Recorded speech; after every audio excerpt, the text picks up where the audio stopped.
G'day everyone, my name is Dave, and today I want to do something just a little bit different. You know, as an online and social media pastor, people often ask me about whether or not you can disciple people using social media and technology. And my answer is simple. I think for the first time in human history, we actually have the ability to fulfill the Great Commission, to go out into all the world. So today I want to give you a video that I did for a recent online conference that gives you some practical guidelines on how you can disciple people and share your faith using digital technology like YouTube, Facebook, Twitter, Instagram Stories, and IGTV. I hope you find it helpful.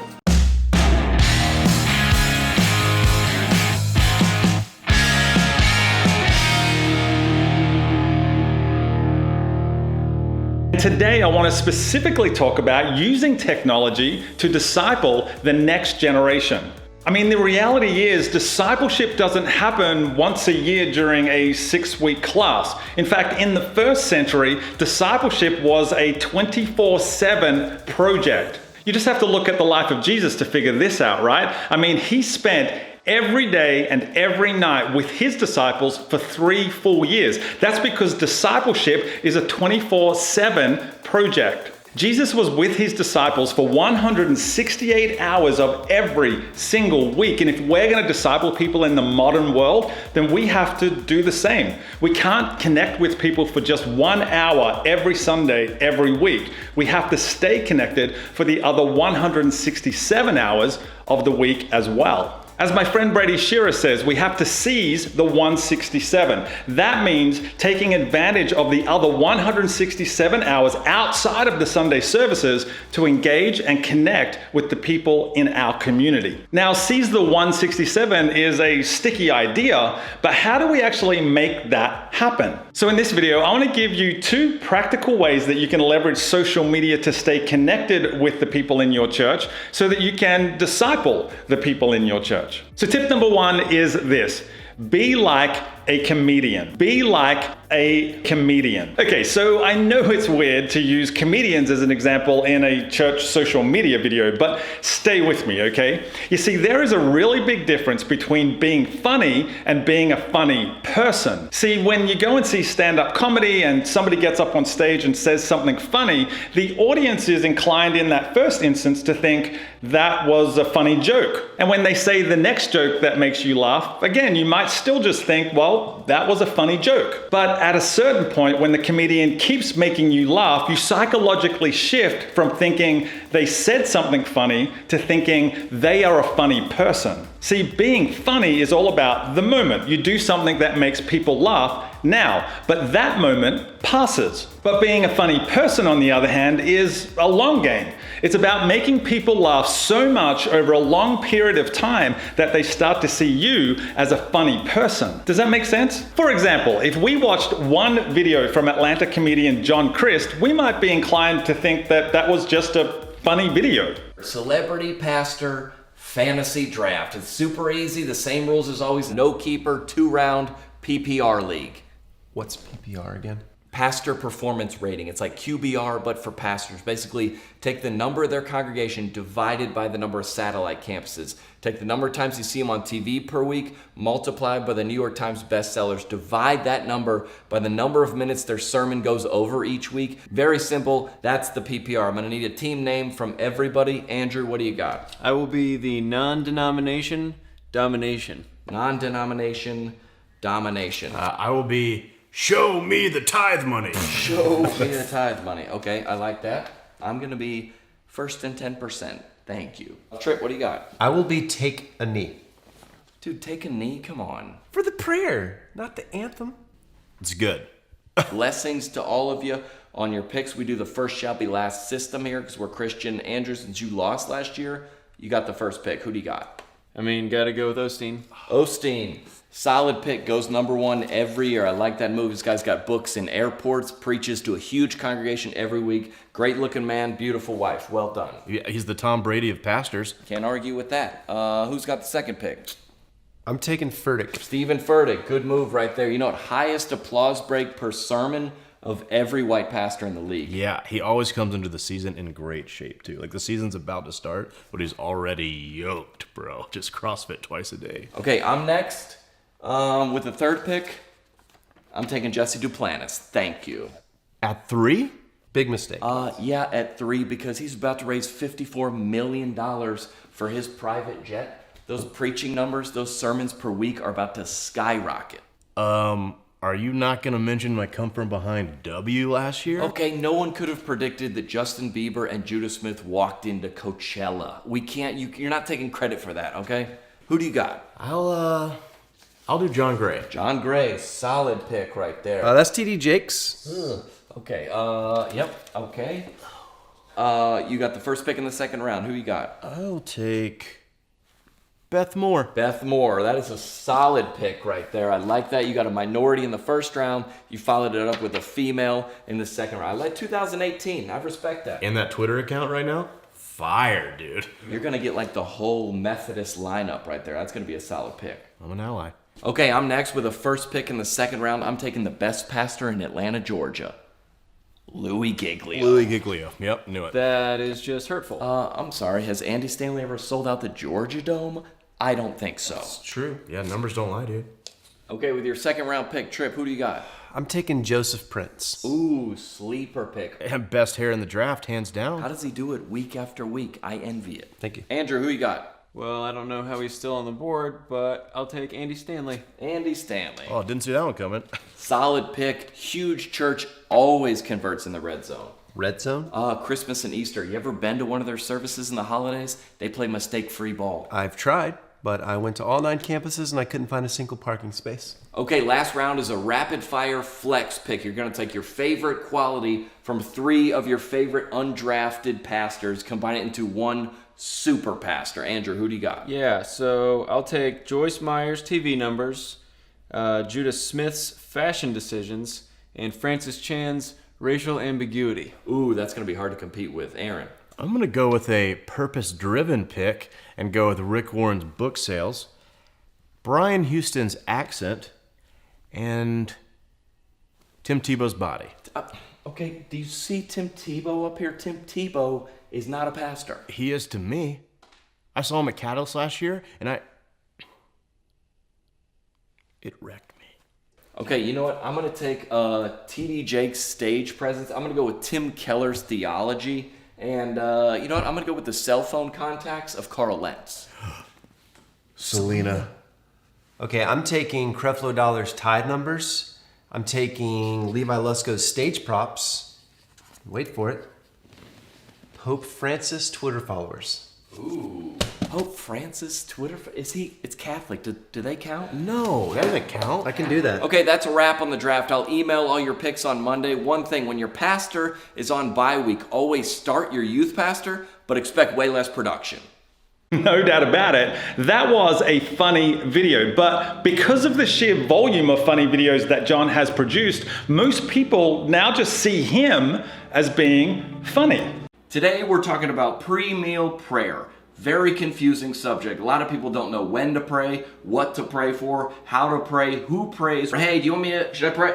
Should we pray? I don't know if, all very confusing. We're gonna cover it all today. Let's get started. Chips and salsa. Sometimes they bring it to the table before you're even seated. There's no need to pray for that. Lots of people wonder about appetizers. Do you pray for them? Do you not pray for them? No prayer is necessary for an appetizer if you have entrees coming out later. Salad, that is the most confusing thing on the prayer continuum. If it's a side salad or an appetizer salad, no need for prayer there. Now, if it's a main course salad or you're bringing it out with the rest of everyone else's meal, that then is gonna require some kind of prayer. But I put that kind of in a separate category. For the most part, when you're thinking about salads, just remember this. If it requires dressing, it doesn't require a blessing. Do I pray for coffee? No. Are you a psychopath? No one wants to be next to the person at Starbucks that's praying over a latte. You weirdo. Soup. Do you pray for soup? Do you not pray for soup? It's only bowl-related soups. Anything smaller than that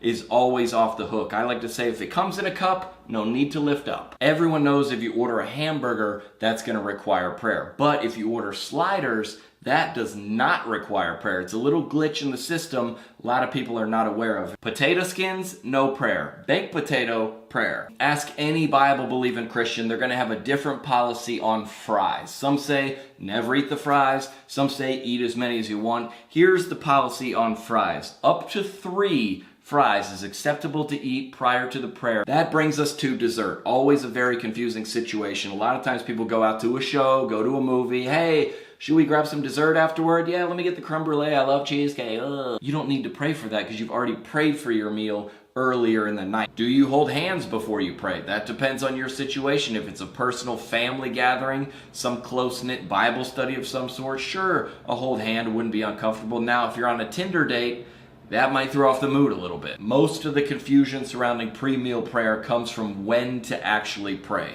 Let me just say, on behalf of waiters all over the world, please pray when your waiter is not there. There's nothing worse than a waiter coming out with 2 full arms of fajitas and you're over there mid-prayer Jabez. Like, what are you doing? Last but certainly not least, who at the table volunteers to lead the prayer? Lots of people say the man should lead the prayer. Why is that? I'm not sure. It's 2018. Maybe we should get that rule adjusted at some point in the near future. A lot of people operate under the most spiritual person at the table. They're going to be the one that should pray because that prayer is going to be the most powerful and effective. So if you got obviously a pastor, a missionary, even a Christian blogger of some sort, shoot, even a volunteer youth pastor, that prayer is going to be a little less effective, but it's still going to qualify. If you're just an average person sitting at the table with obviously more spiritual people around you, you're kind of off the hook, because I feel like God would be like, hey, how come y'all didn't bless this meal? You'd be like, I don't know, ask the pastor, he works for you.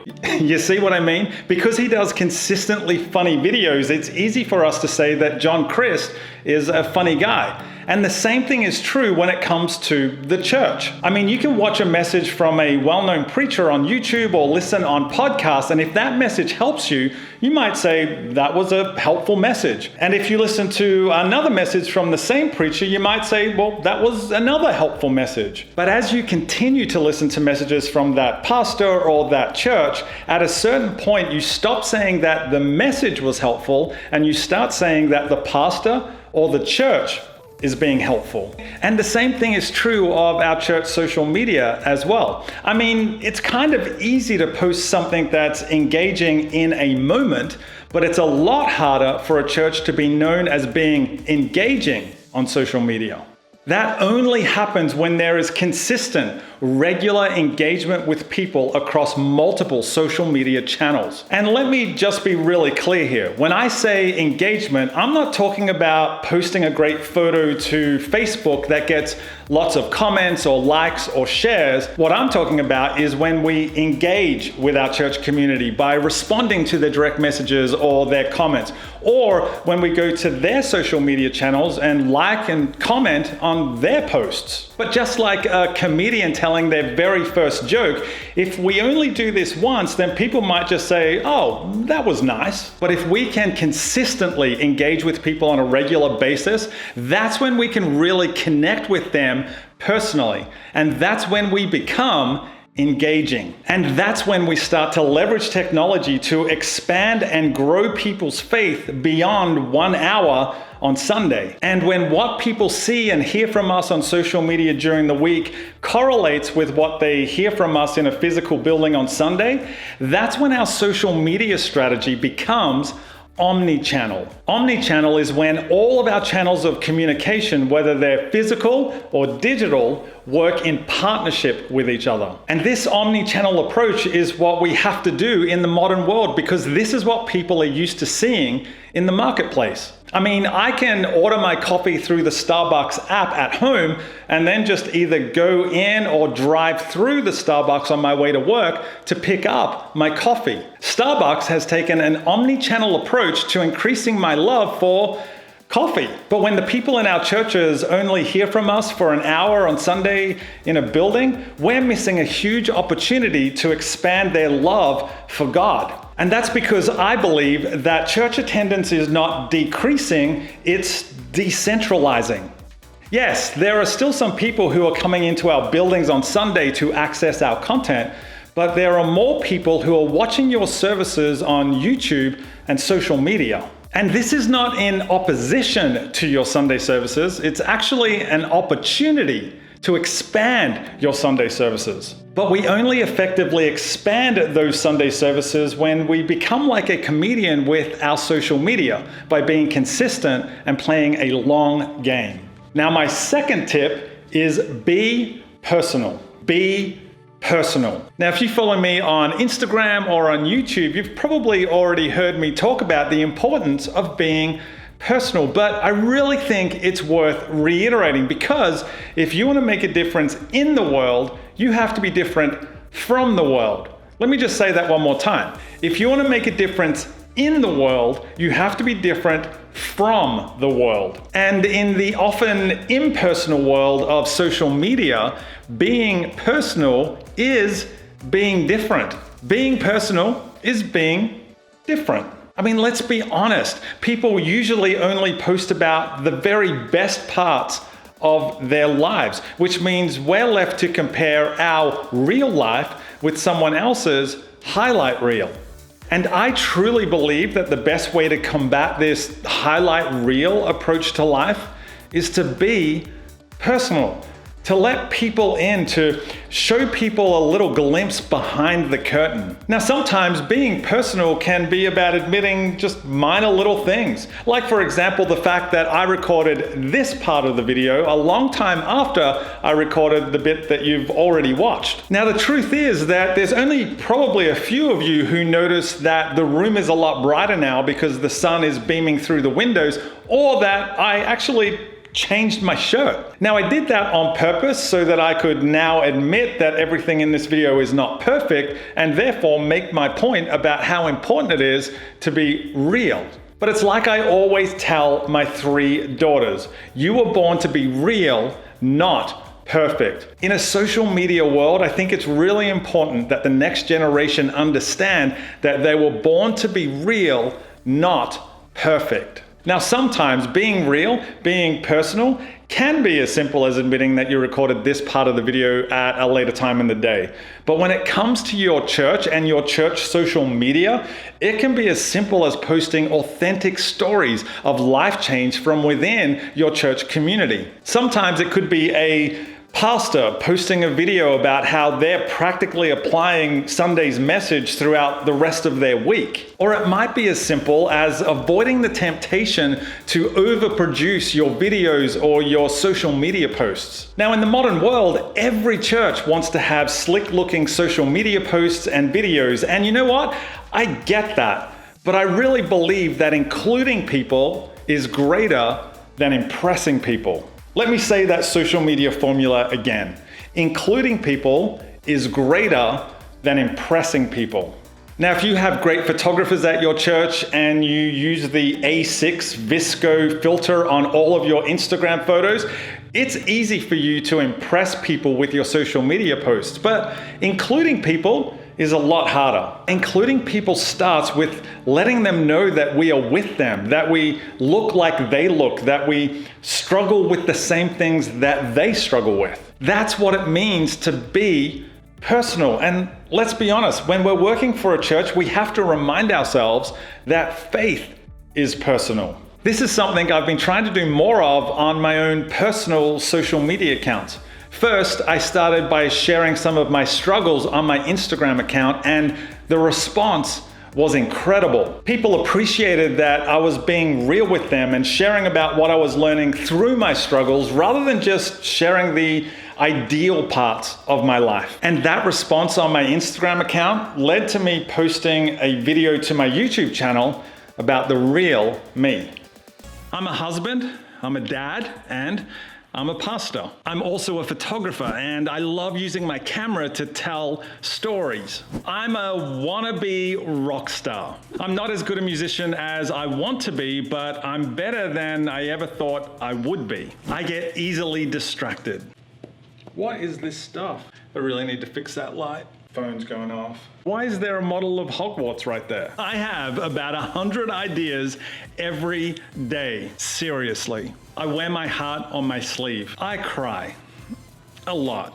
I really love traveling with my wife, and I wish we could do a lot more of it. I absolutely love laughing with her, but I love watching her laugh even more. We are the proud parents of 3 daughters, so please be praying for us. I used to be a TV sports reporter in Australia. Honest. For 7 years, I worked on a program that was basically our version of ESPN SportsCenter. And of course, we'll have all the details on Sports Tonight. I currently work in social media. I love hosting and being on podcasts. I'm a wannabe YouTuber. I am a social media and online pastor, but I never ever planned on being a professional Christian. If I'm honest, I never actually planned to become a Christian. I was sexually abused by an uncle when I was 6 years old until I was about 11. Because of this sexual abuse, I wet the bed until I was about 16. Growing up, I was bullied a lot. I spent most of my childhood trying not to let anyone see how scared or alone I was. I started following Jesus in high school because someone wanted to be my friend. And then that person prayed for me, personally. But more than just posting my personal story, I actually went one step further. See, I don't want to just use social media for one-way communication like a megaphone.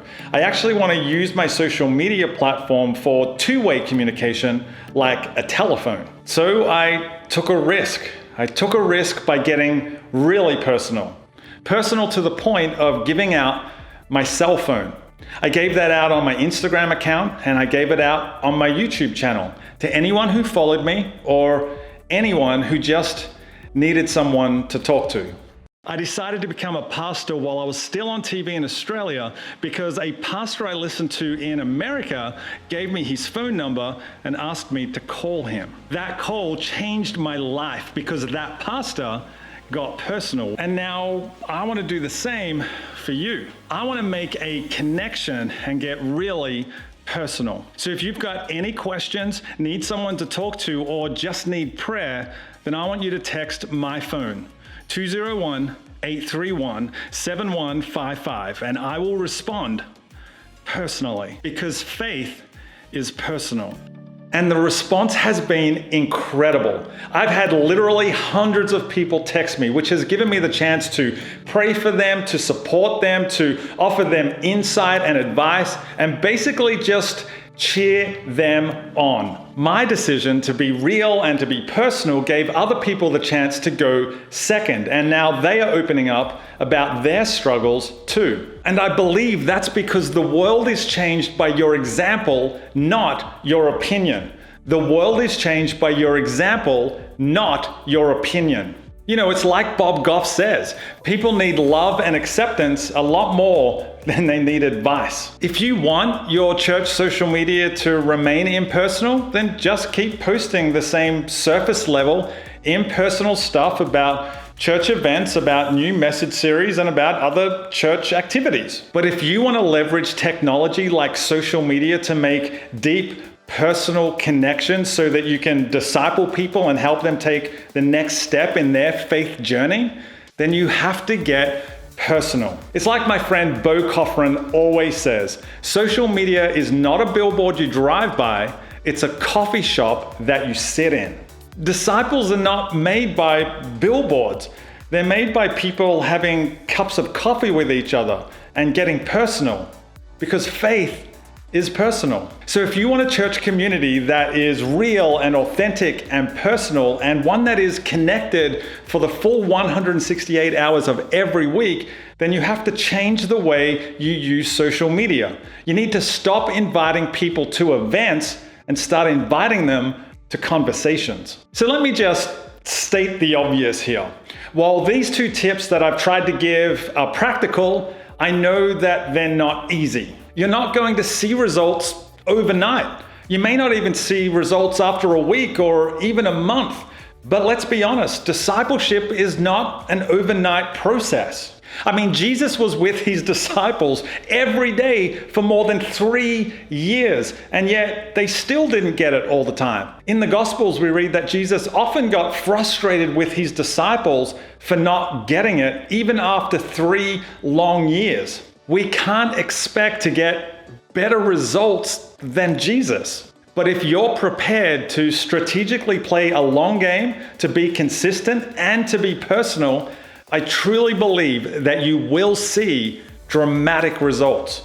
You will find that people are growing in their faith as they get more connected in your church community. Now, if you'd like to take a deeper dive into how to use YouTube to disciple people, you could always check out the video that I did for the YouTube for Churches Summit that was put on by that church conference. I'll leave the link right here, and I'm going to leave it up for a little while so that you can all write it down and check out that video. It's part of the YouTube for Churches Summit. And hey, if you've got any questions for me about any of this content, whether it's about social media or YouTube or OMNI-CHANNEL, you can always connect with me on Instagram or on Twitter by searching for @AussieDave, @AussieDave. Or you're always welcome to text me at 201-831-7155. That number again, 201-831-7155. Well, I really hope this content was helpful for you. I hope it was informative and practical. And I also hope that I get to see you on social media soon. So there you have it. They're my practical steps on how you can share your faith and disciple people using digital technology like YouTube and Instagram stories and social media in general. I hope this video was helpful for you. If it was, give me a thumbs up. Subscribe to my channel if you haven't done so already, and I will see you next time.